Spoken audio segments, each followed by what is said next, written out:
Thanks for joining us. Today's session is on Salesmatrix. It is that time of year in Australia, which is in the financial year time. So most of you are joining us from Australia.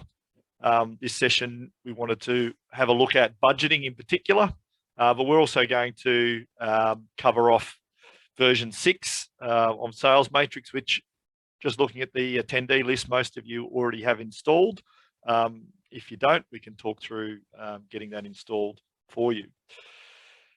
Just a bit of an agenda on today. Going to cover off version 6, just some of the key enhancements for those of you who aren't familiar with it. We're going to spend a fair bit of time on the budget creation tool. And we're also going to look at some of the other utilities within Salesmatrix that tend to be a bit underutilized and relatively new. A lot of you have been using Salesmatrix for a number of years and may not be familiar with a few of the newer enhancements that have come in the last couple of years. So we're going to spend a little bit of time on that. Just before we get underway, as far as getting help, understand you can get help via our ticketing system, which you can access through the website, salesswat.com. We are about to launch our new salesmatrix.com website, but for now, salesswat.com remains the Australia-New Zealand webpage. Or you can email support@salesswat, or they're the phone numbers for Australia and New Zealand. Just a bit of an overview. Most of you on the call are using at least one or two of our products. I just wanted to make everyone aware of what we do. We very much specialize in B2B inventory-based analytics.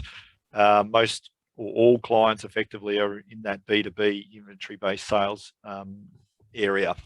So our mainstay product, which is the focus of today, is Salesmatrix, which is our Datacube solution. It's a Windows desktop application, very mature. It's been around for about 20 years, and we continue to enhance that product. And we've got some good releases coming later in the year. Our other product is Salesmatrix SWAT, which actually quite a fair few of you on the call are already using, which is our sales rep tool. It's the utility for particularly mobile reps, but any account managers or sales reps that are doing call plans or visiting customers on a regular basis, giving them the key information that can actually be found in Salesmatrix, but presenting it in a plain English way on their mobile phones. We also have another product up our sleeve where clients want very specific customized reporting. We can deliver a dashboard solution with a browser-based analytics tool that basically provides any sort of reporting that you want. So if you want traditional board packed style reporting, or you want a dashboard system, that is possible. Just got to ask. I'm going to jump into Salesmatrix. Just a fundamental understanding. Salesmatrix is a Datacube solution. The Datacube is reliant on pulling data out of your ERP inventory management / accounting solution. And we pull out various dimensions, and it can be customized client by client. So I can see on the call we got people using Attaché, others using Advanced Business Manager, others using EXO, and some using Microsoft Navision, just as 4 examples. Each of you, even if you're using the same product, can have a different script, and we can use that script as a means of providing grouping, and groupings are a great way to do comparative analytics. And it's also a great way for us to do budgeting, which we're going to focus on today. Effectively, the script is all about a customer buying a certain number of products from a certain sales channel or sales rep for a price at a cost. And then the Datacube is constructed based on that. You then use Salesmatrix to slice and dice the Datacube in any 2 dimensions, noting that the Datacube itself is not live to your ERP system, and it is constructed at the point of a sync. That sync can be automated. Hopefully all of you have automated updating happening. If you don't, give us a call. We can sort of help out getting automated updating happening on a nightly basis. You can also have multiple data sets, so you can have different dimensions. A common one is some people like to have very detailed analytics at a product group level. And so we can actually just set up a Datacube that doesn't necessarily go down to the granular level of products. So one data set could allow you to just look at product group level and get multiple dimensions around product groups, whilst another data set could be very granular down to the individual product level. Just bring everyone's attention, the current version is version 6.0T. You can check your version on the login screen. It's up the top above the logo there. So just check. If you're not on 6.0T, we can get the download from the salesmatrix.com website. Happy to share that with everyone at the end, or we can help out with getting you upgraded if you're still on version 5. All right, let's jump into Salesmatrix. Let's have a look particularly at version 6 first, and then we'll jump in. And I already had this open, so let's get back to a view where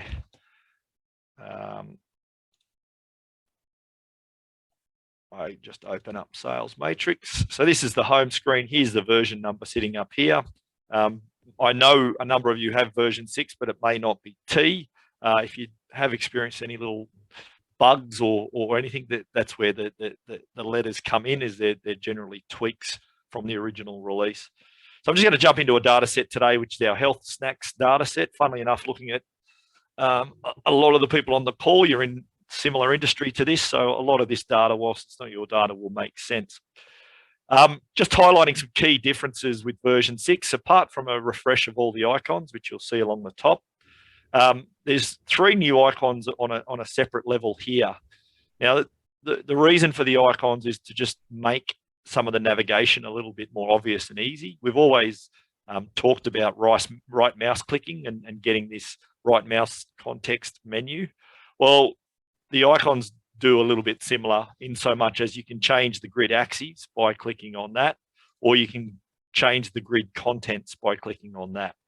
So it's a obvious way to limit down to how you change the grid. The other item here is, once I get to an area in Salesmatrix, one of the most common complaints we get is, hey, I sat there for an hour and I was doing all this analysis and I can't remember how I got there. Well, if you get to a certain screen that you like and you want to come back to, then what you do is you just add a favorite, and then you'll basically see the favorites view down here on the bottom left. It used to be called dashboards view. We renamed it to favorites view. And at any point, you're able to get back to those, no matter how complicated the view was. I want to look at salesperson by region with the traffic lights turned on, etc. The system will remember effectively where you were and allow you to get back there quickly. So that's the concept of the favorites view. At any point, I can switch between the favorites, or I can get back to the standard view.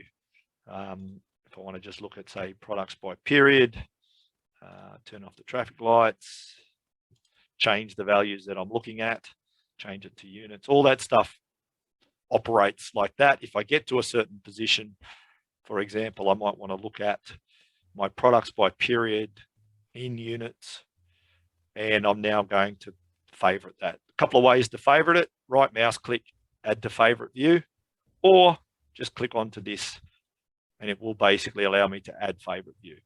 Very simple way of getting to those screens. Some other things in version 6 I want to bring to your attention. Here's an icon up here called options. It's sort of the 3 here. If you can't see that icon, a little trick: not all icons may be shown on your login to Salesmatrix. Over here on the far left, where this gray line is, if I right mouse click, it actually brings up the list of icons that I can show. Now, we don't show all of them by default. You actually have to turn on the various icons in order to show them on the screen. So you'll see that right mouse click is a way to bring all the icons along the toolbar. I'm a big fan of having all icons turned on. Kim overrules me on this. Those of you know Kim, who's the founder of Salesmatrix, he's a big fan of keeping the icons limited. Anyway, the interesting one here on the options, in version 6, we brought in a few new options. Okay, so first thing I'll bring to your attention is, a lot of people, when they start up, they bring up the Opportunity Navigator. So the Opportunity Navigator is this. When you first log in, you may or may not use this. The Opportunity Navigator was originally, I guess, the predecessor to our SWOT tool. trying to make plain English as a means of getting to the key information in Salesmatrix. It also has your helicopter view data, such as your overall results or your best of breed, your top 20. But a lot of people, I notice when they're using Salesmatrix, they bring up this view and they're just closing it every time. Well, if that's what you're doing, come into options and you can actually just get rid of show summary at startup. That's just a tick box that is optional that you can tick on or off. The other thing that you can do is if you come to the descriptions area, down the bottom of the description area in version 6, there's a new feature. So what you can do is you can actually show the product code, the product name, or the name and the code, separated by what they call a double pipe, which is the 2 vertical lines. So if you're big on using codes rather than product names, then you can come in and change it here. And so when I look at the product aspect now, if I change to a products by period view, I'm no longer seeing the product names. I will see the product codes. The product codes will have a C in front of them. The reason there's a C is because if you are like the sample data set, you have leading zeros. We keep the C there so that you don't lose the leading zeros if you output to Excel. So your product code will be everything after the C, if that makes sense. If that's not the view that you like, then I can come back into options, which is this one, and we can come down to descriptions and we can change that to either name and code or code and name. Now, when I basically refresh this view, you'll see now that I've got code and name. Does that make sense? Hopefully it does. So you can do that for both your, for all of your, when I come to the descriptions tab, products, customers, and sales channel, which most of you will call your reps. It can be presented in any of those ways. Look, there's lots of options in here. I'm not going to go into all the options today. That's not what the session's about. But if you haven't actually come into the options screen, have a look around and you might be surprised by the sort of things that are changeable. So for example, you'll see I've got decimal points turned on here. I might not want decimals. I want no decimals to be showing. So that's an option within the grid settings where I basically show no decimals against my units and no decimals against my percentages. So if I accept that now, you'll see the decimals disappear and I'm just looking at whole numbers. So the options menu, this one here, it's a good one to have a play with. You're not breaking anything. We can always go back to previous settings, but it's a good one to have a look at all the different options in the way that the grid presents itself. So now I'm going to jump into the crux of today's session, which is the budgeting. So there's a tool up the top, this little book with a $ in version 6. To be honest, I can't remember what it's like in version 5. If you're still running version 5, let's just get you upgraded to version 6. When I click on the budgeting tool, it brings up this screen. Now, I was talking to Kim about this last week. About 40% of all code that exists in the Salesmatrix product goes into this particular screen. It looks like a simple screen, but it's actually the most complicated area of Salesmatrix there is. The idea here is I can actually create a budget at a granular level if I want. And the granularity, as you will see, will be what I determine that to be. But I get to create a base period, and then I can use drivers or numeric numbers to work out where I want to be in 2021. So I'm running calendar year here in my sample data set, but this could very well be financial year data if you're in New Zealand ending March or in Australia ending June. But you can pick any rolling 12-month period that makes up the existing data set. So I'm just going to pick the calendar year, January 2020. And it's a particularly interesting year because of COVID. And so I'm going to talk about some of the things that we might do when we analyze it. You'll also see at the top here is the budget basis. Now, I can focus on budgeting at customer level. I can budget at customer group level. I can budget for a specific customer if I want, or I could budget at product level, at product group level, or a specific product if I really wanted to. I can also do budgets by sales reps logically. I'm going to start by doing all of data budget.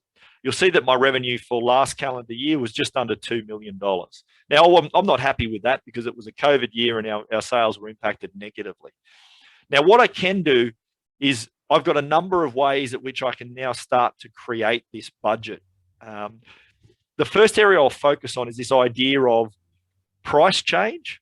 I could actually come in here and say, you know what, if we did no more volume, we sold no more units this year, but I applied a 2% price increase, what would be the impact? I can actually come in here and put in a number 2, and you start to see the impact constructed across here. So in the middle column, you'll see a 2% price increase would result in a $38,000 improvement in my revenue across the year, which translates to a total revenue budget for the year at 1.56 million. That's if we just tweaked the sale value or the price without actually having any impact on revenue. That could have a negative impact on volume, and I could apply some logic around what negative impact that could be. The other way I could do it is, well, last year was a COVID year and potentially that was, you know, down on what we'd expect. I could have created my budget on a previous period. I could have gone back to 2019 as the base period, but I've chosen to use it as my base period. And I might say that we're going to go for a 5% increase. And you'll see that a 5% increase would have a $95,000 impact. You'll also see that the 5% increase plus the 2% increase also changes the number on what the price increase does, because it takes into account that I'm selling a higher volume. And so you'll start to see that the number coming out is, okay, if we tweaked our price and we grew our revenue, this is the impact on our total revenue for the year. So that's a starting point for creating a budget and tinkering with the budget. The other thing that I can do is I can actually work in reverse. I could say that 1.9 is our starting point for last year, and I really want to get to 2.2 this year. And effectively, it will work backwards to tell me what I need to do. With a 2% price increase, that's going to be a 12.69% increase in volume. So somehow we're going to have to work out a 12.69% increase in volume in order to hit that $2.2 million target budget. So the whole point of this budget is it's going to be granular to the level that we want. So if we're talking about, okay, we need to achieve this $2.2 million, we're going to have a 2% price increase across the board, but we need to get a 12.69% uplift in volume. Where are we going to get it from? Well, the ultimate purpose of this tool is to show you what the budget then can be by sales rep, by product group, by customer group, by region, these things at a very granular level, so you can actually start to create that sort of detail within your budget. This is just this high-level helicopter view of where you're trying to get to. So obviously there's going to be impacts on your cost of sales, and we can tinker with the cost of sales to, if margin is the thing we want to focus on as opposed to revenue. But the logic is the same. I can tinker with my cost price. I can tinker with my total cost of revenue here, and it can work in reverse, which obviously then impacts on my margin. But if I'm saying my cost of revenue percentage is going to stay the same, my margin is going to stay effectively the same, that's where my budget is now sitting at, and the total units. You'll see my units go from 153,000 to 173,000. So this is this top section here, and hopefully that's making sense on how that budget is constructed. Now I want to come down to the drivers section. So the drivers section is about direct impact on your revenue within the business. If you can increase the revenue per product, if you can increase the revenue per customer, if you can increase the revenue per sales rep, that's going to have direct impact on the budget that we're running. I might just reset by just closing that and coming back, and I'm going to start with a base point of 0 again. I could have just zeroed out the numbers, but I just find it easier sometimes to close and reopen. Now you see what my starting point is. My average revenue per customer last year was $3,413. I might want to go, well, what if that became $3,500? Well, you'll see up the top, that would be a 2.54% increase in volume. And with no price increase, that would lead to roughly a $50,000 outcome improvement for the year on our sales. Now I might go, well, you know what, we might also apply a 2% price increase. And then the numbers start to compound on one another. And you see that, hey, that would get us to 2.06. Is that going to be satisfactory? And you'll see that that 2% has also impacted on the revenue per customer number down the bottom here. So again, at this high level, direct drivers, I can start to tinker and see the impacts of the what if scenario around my budget. The other area that we want to have a look at is the correlation drivers. So Salesmatrix is using very complex algorithms to work out, is there a correlation between the number of products you are selling per customer and your overall revenue? And the fact is, this traffic light says there's an 81.5% correlation between the number of products that your customers buy and the revenue that you're generating per customer. So that's a pretty strong correlation. So what happens if we were to use Salesmatrix to identify opportunities for cross-sell? What if we were to increase the products per customer from 20.54 up to 25 in this financial year? What sort of impact would that have on our total revenue? So what did I do there? 25. So if I increase that to 25, you'll see that has a significant increase in my volume. So with a 2% price increase, it's now increasing my volume by 32%. So if I was to get cross-sell and I was to talk to all my sales reps, use things like SWOT to identify opportunities for upsell and cross-sell, if we can move from an average of 20.54 products per customer to an average of 25, that is going to have such a significant impact on our revenue next year. You know, $600,000 plus impact on the business, an uplift of over 30%. That might be dreaming. So what we can do is we can tinker with that. Let's just move the needle until where we think it might be realistic. Could we get it to 22, 23 perhaps? What's the impact on our revenue? So remember, Salesmatrix can help you identify those opportunities for upsell and cross-sell. But you know, this is about creating the budget and trying to identify what we can do to have positive impact on the revenue. I come down further. This is an interesting one. The number of customers per sales rep is actually a positive correlation. Number of customers per sales rep can actually have a negative correlation. But within this business, the more customers the reps have that they're looking after, there's actually a 90% correlation, 96.8% correlation between the number of customers and the total revenue per rep, which is interesting.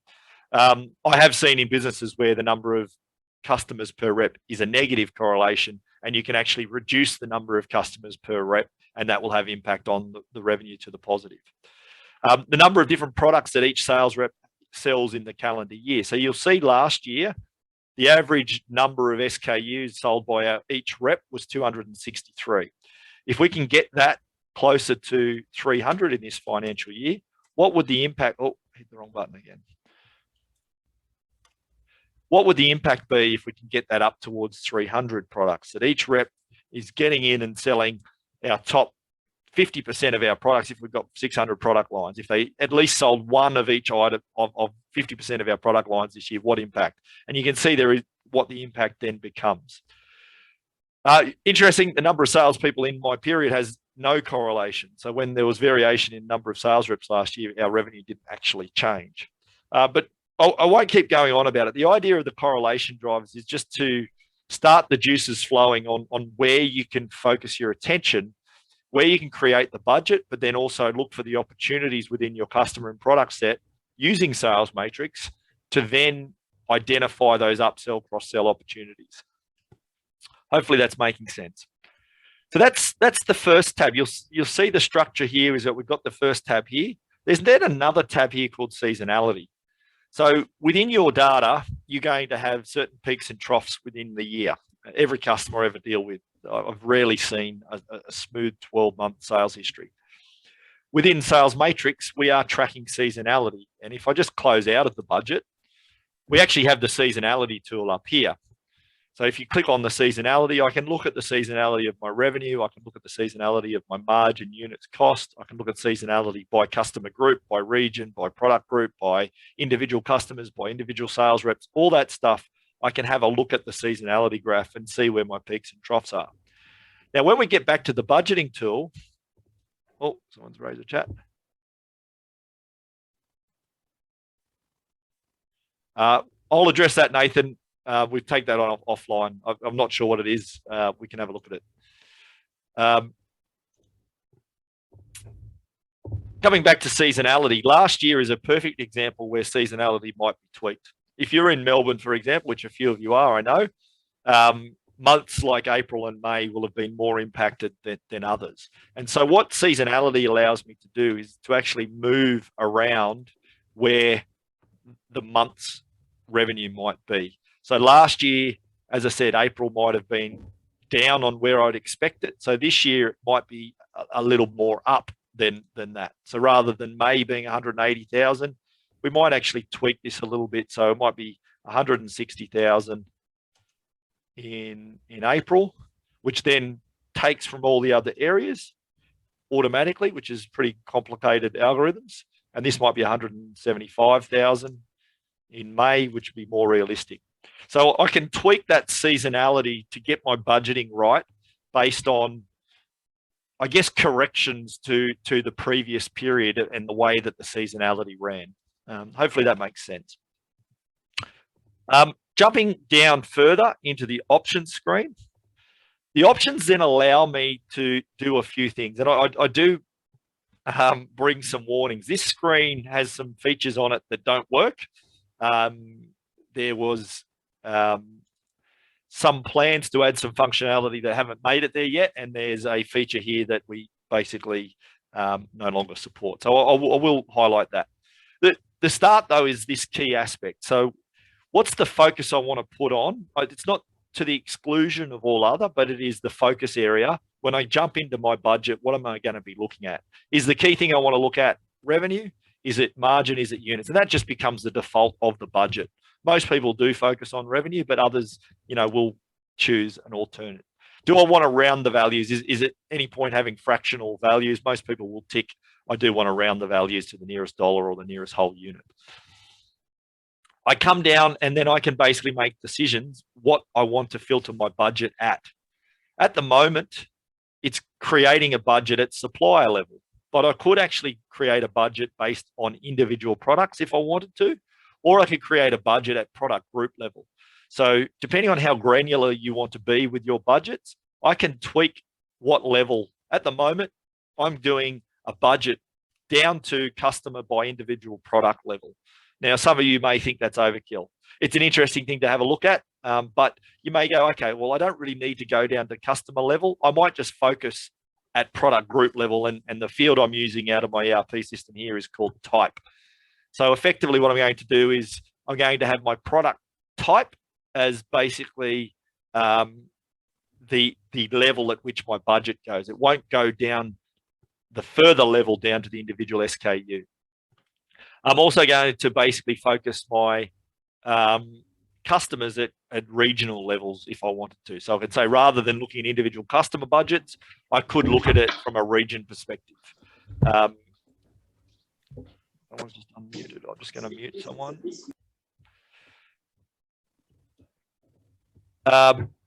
If I come back up, I'm going to start with this budget being down to the full granular level. I'm going to do a budget for every customer, by every product, by every sales rep. This is a feature that I mentioned. It is a separate tool that we built maybe 10 years ago where we were able to consolidate multiple data sets and provide a view of budget versus actual. It's just one of those things where it's actually easier to run those things in Excel. Excel's very good at being able to do multi-dimension. So what we do is we can create the budget. You can output that budget to Excel, and then your actuals can be created in your daily automated update and then compared in Excel tends to be an easier way to do it. But there does exist a tool that basically allows you to, with a bit of tweaking, consolidate your budget with your actuals. As I said, my experience with it is that it's actually easier and quicker to do it in Excel, but some people have really insisted on getting the budget versus actuals in Salesmatrix, and there is actually a utility for that. My recommendation is in this instance is to untick that box. We're just going to create a Salesmatrix data set of our budget.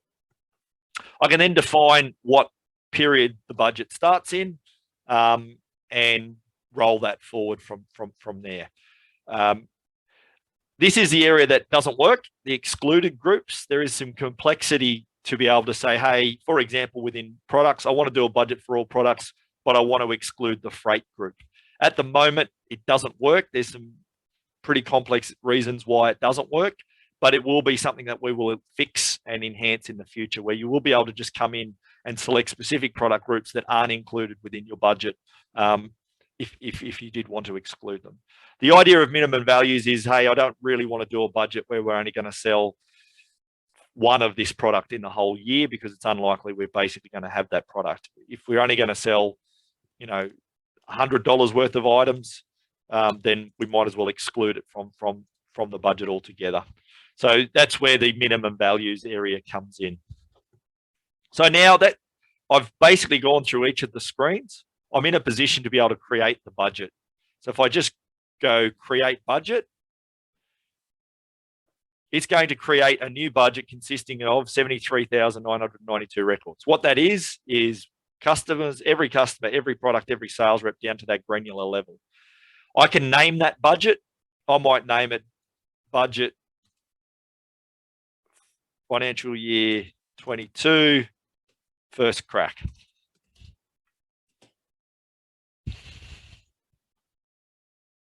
And so that's now basically going to take all of that information that I have created, and it says, do I want to open that now?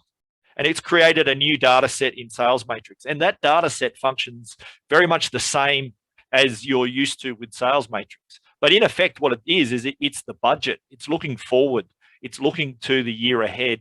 And I've defaulted here because this is what I was on. I was on products by period based on number of units. So this is a very useful screen. So based on the budget that we decided, effectively, our purchasing manager can have some sort of understanding of what sort of volumes we're expecting to sell by products by period over the year ahead. Most commonly, people are wanting to look at, okay, well, what's the budget for the by period by customer? And I might focus on my top 20 customers as an example. These are the sales that we're going to need to make by period in order to hit our budget throughout the year. Now, this is quite granular. So when I basically double click on a cell, it'll take me to the 56 products that I'm expecting to sell to that customer in that period, and the revenue, cost, margin, and units that we are expecting to make based on the budget that we created. So it's as granular because the way I set the budget was that granularity. Keeping in mind that when I've created a granular budget, I can always go up a level and just have a look at it from a perspective of a grouping, or what we call categories. So this is the category budget. So we look at across the year, the budget we've created for the Go Vital group, that's the total budget for the year in units. Again, I can use my little switch out here to look at that in terms of revenue, which is probably more relevant when I'm looking at a customer view perspective. So when I sort, I'm getting my Health Live is going to have to be, you know, carrying the bulk of my revenue for the year. That group, let's have a look within the Health Live group by clicking on here, coming down to Health Live. And then these are the individual budgets by individual retail stores that we're selling to within the Health Live group. Hopefully that's all making some sense. As I mentioned, once I've created the budget, as with anywhere in Salesmatrix, the dump to Excel button is very quick and easy to get that data out and basically have that data presented in Excel, where I can then do further analysis. I can basically do comparatives of budget versus actual. If you want some help with that, we can also, you know, just show how quick and easy it can be to set up those budget versus actuals within Excel. So that's budgeting to covered off in the session for today. I'll just sort of pause at this point in time.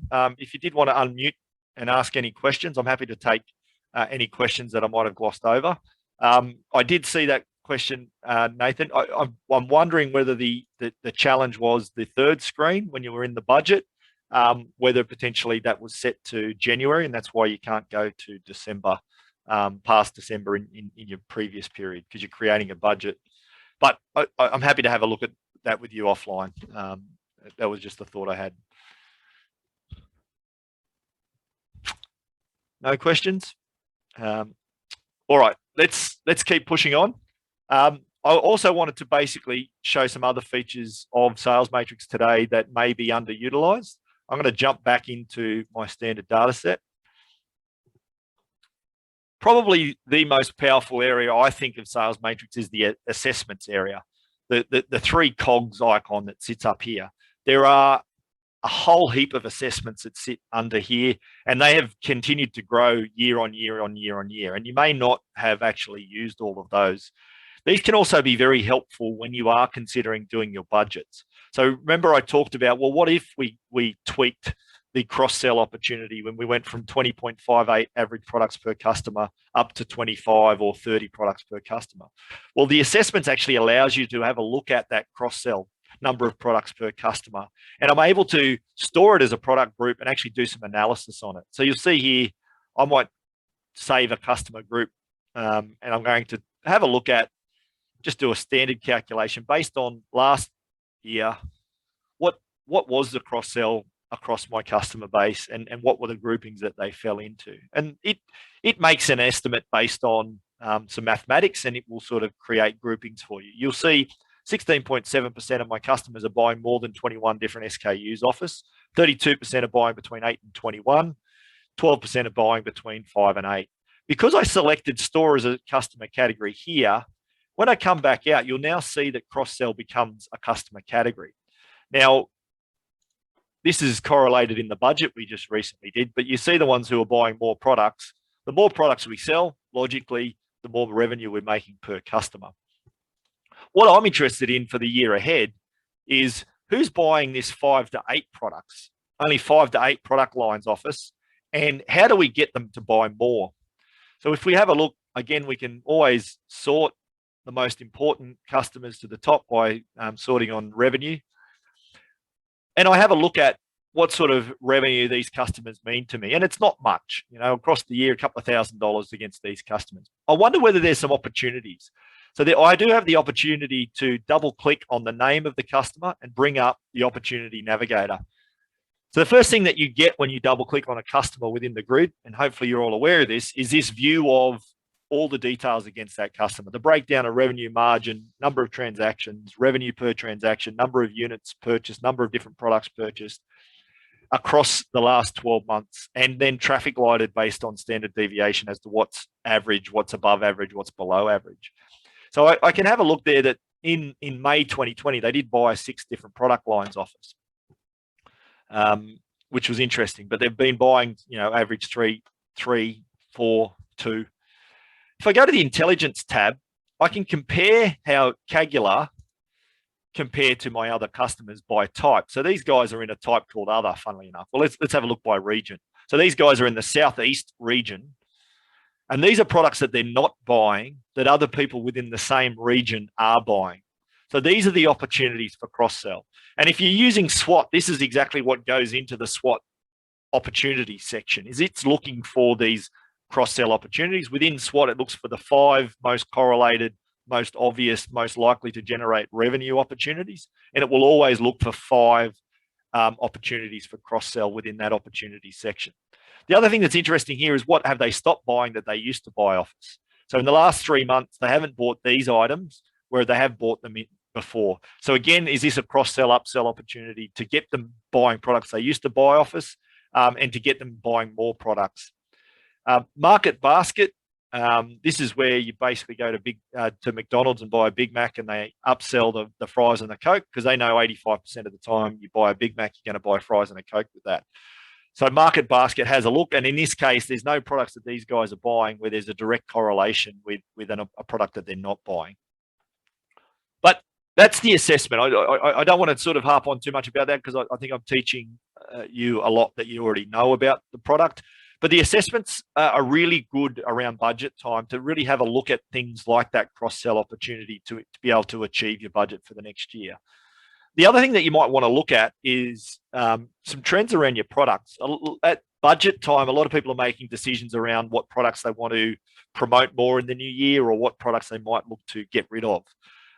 There's a number of ways we might go about doing that. You can have a look at things like product trends. What are the products that are trending up? What are the products that are trending down? And again, I can store it as a group. So I've got an empty category there called category 3. Over the last 24 months, I might do it over the last 12 months.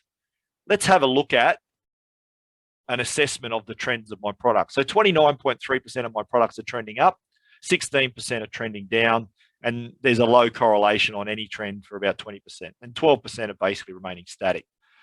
So if I go out again, I swap my view and I swap to a products by period view, you'll now see this trend last 12 months becomes a grouping. And then I can drill into those trends. What are the products that are trending downwards? That's interesting. Let's have a look why they're trending down. Is it because we've basically got alternatives these days? Is it just, the market isn't liking these products as much as they used to? The products that are trending up, these are the ones that are basically, potentially should be as a part of our promotions and marketing activity, because the market is telling us that these are the products that are of interest to the market. I'm not going to go into every assessment, but I do recommend having a look at the assessments and using that store as a category is a good way to really get in and get to know it. Product ranking, again, when you're looking at, well, what products should we keep for the new year? What should be promoted? It's a great way to do it. Customer ranking, etc. I might just show one more in this area, which is a product price point performance. This is one that people do tend to look at, is we've got a whole heap of products in our range and they come across different price points. Very interesting to see what the performance of your products are based on the price point. And you'll see a pretty even split within this particular data set, that about 20% are in each of these different price points. And that's by design. It defaults to sort of have an even split. But your products at more than $20, there's 73 products that fall into those. Again, I can come out and then look at my sales of my products by price point within my data set. Okay, that's enough on assessments. There's another tool up here that I find a lot of people aren't aware of, and I want to bring to your attention today, which is the market change analysis. Again, this can help around budgets. This is a pretty powerful report. What it allows you to do is it allows you to analyze your revenue by your margin across your entire customer / product data set. So it allows you to see the impact of high revenue on where the impact is ultimately on your margin. So if I look at all of my customers, for example, the customers that basically current period versus the base period. So I'll just explain that. So at the top here, I'm doing a period comparison. So I want to look at the current 12 months versus the previous 12 months, or I might look at the 6 months versus the prior 6 months, or what might be more relevant is the 6 months of the current year. So the rolling 6 months up until June versus the same time last year. And so it allows me to see where my movements are in my revenue by margin, which shows me some interesting points. So I've seen my high margin in the base period. We've basically got no high revenue, high margin customers left. They've all moved into the average margin area or the low margin or the zero margin area. And it just allows that sort of helicopter view about what's going on within your business. It is also interesting to look at this from a salesperson perspective. I can come in here and I can say, okay, I want to look at Andrea and her performance on revenue by margin over the corresponding periods. And it's a good chat to have is, hey, we've noticed that your revenue is going up, but we're seeing the trends are because you're gouging on margin, and we're seeing some negatives in some areas that we don't necessarily want to see them. Again, like a lot of sales matrix, it's a good area to come in and have a play. Once you've sort of found some things of interest, you can always copy that out. It'll copy out as a pasteable image, or I can push that out to Excel. I can print it. I can have it discussion with my rep about that. A good trend here is that the low revenue, zero margin. There's some things there that have improved for Andrea. I'm actually running ahead of time today. I just wanted to open it up at this point in time to see if anyone had any questions before I start to wrap up. Is there anything specific anyone wanted to ask? Feel free to unmute yourself or chuck it into the chat window.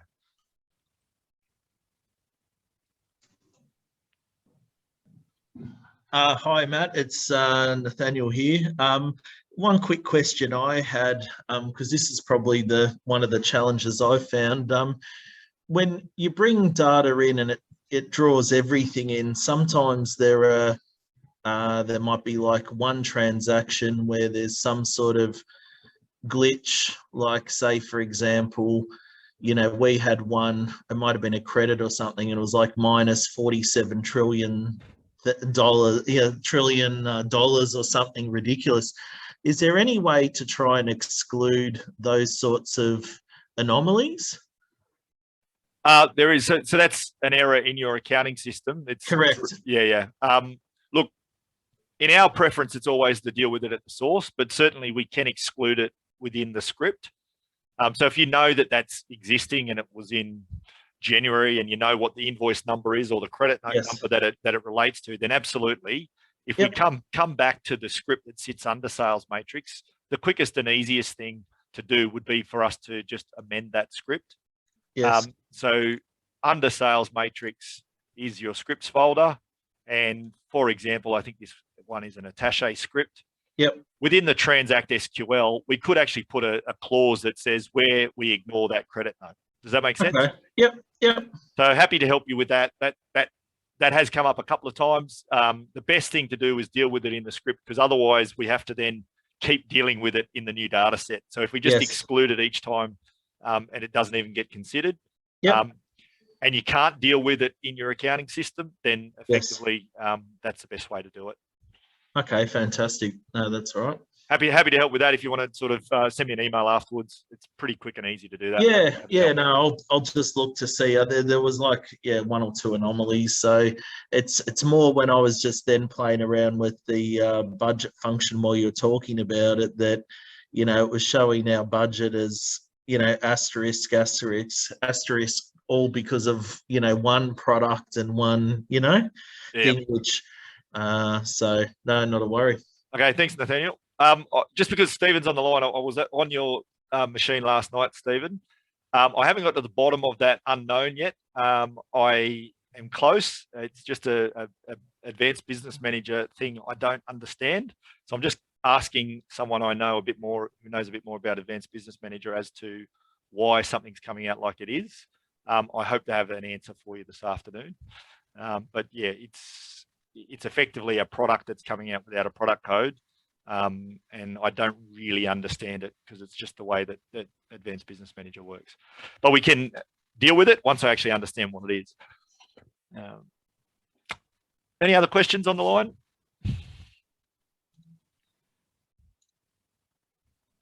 Otherwise, I'm going to jump back to here. So just, if you don't have automated updates yet, we can set up Salesmatrix so that the updates happen overnight. And the data can also be moved. So, say, for example, we set up the automatic updating on your server. We can then set up a batch file to move that data into individual sales reps folders or off the network down to local machines. If you need help with that, just give us a holler. Happy to do a fixed price. That can be tricky. Sometimes different systems, different programs, it does take some time, just to give you comfort that we'll get it done. We offer a fixed fee on that rather than a hourly rate that can blow out. Also happy as a special offer to do a free review of your script. So just as we're talking then with Nathaniel, the script that pulls the data out of your ERP or your inventory management system, we can tweak that to bring in relative groups of customers or products. And you can have up to 5 groups of products and customers, and even sales reps if you want. So if you're not leveraging those groups effectively, then happy to help and have a review of that versus what's possible within your particular ERP system. This is just a review of what we covered off today in the budgeting area. So first thing we talked about was that period range. We then looked at sort of whether you wanted to do the budget for all, or whether you wanted to focus on a particular sales rep or a particular customer group or a particular product group, etc. We then focused down. Oh, someone got their animations wrong. We looked at correlation drivers. We also looked at seasonality, and we had a look at the options at the end about around what level you wanted to do that budget, whether you wanted to group it at supplier level, group it at customer type level, etc. I mentioned that excluded groups doesn't work at this point in time, and effectively, I don't think the use Salesmatrix budget is overly relevant. It is an extra tool, but as I said, I think using Excel can be a more efficient way of dealing with comparatives of budget versus actual. Just a reminder, those who aren't aware, there is a Salesmatrix SWOT session on at 12:30. If you joined the one back in February, it's going to be very similar. The key point of difference is there's been a couple of enhancements to SWOT, particularly our Windows app. We now have a full Windows app for SWOT, which I will be showing today. There's also been a new customer portal released on customerswot.com. So there's got some nice enhancements within the customer admin portal. We'll also be talking about call planning and using favorites as a key tool for call planning, and talk about what's coming in the next releases of SWOT. This session's been recorded, as will the SWOT session. So if you can't make it, or you want to share it with other members of the team, or you want a reminder around some of the things we covered today, I will post it to our YouTube channel. If you want to shoot me a note, happy to send you a link to our YouTube channel. Else go to YouTube and just search for Salesmatrix, and you should find it. If you want a ticket to today's SWOT session, just jump on salesmatrix.eventbrite.com just to reserve your seat, so you get the link to the Zoom session like you did for this one. Matt, sorry to cut in. I think it's at 1 o'clock today. That's what it showed on the calendar. I think it's 12:30 to 1. Have I got that wrong? Let me just check my diary.